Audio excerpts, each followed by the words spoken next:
My unit is Battery B, 2nd U.S. Colored Light Artillery.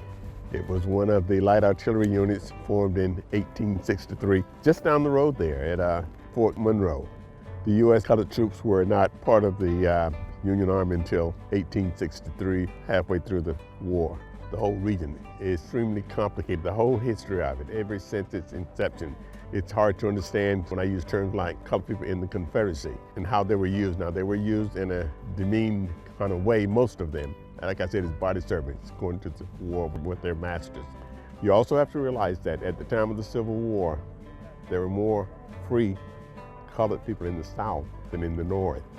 Parts of our history that isn't well known. What I gained from this is being able to understand our history more than not accepting all of the bad parts of it, but at least understanding it.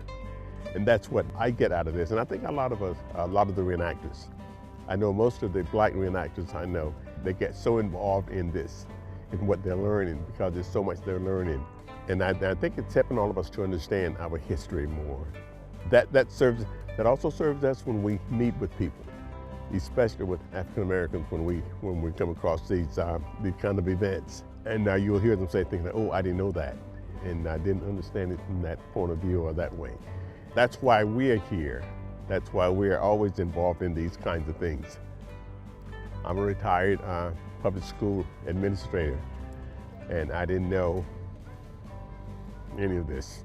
I didn't know any involvement of my ancestors in the Civil War, and certainly not to this extent. And that's why we're here. That's why we're open. We bring all that we have. We do a whole lot of research and stuff on our own, investigations. And so we don't have to depend on Hollywood to understand our history. But that's what this is about.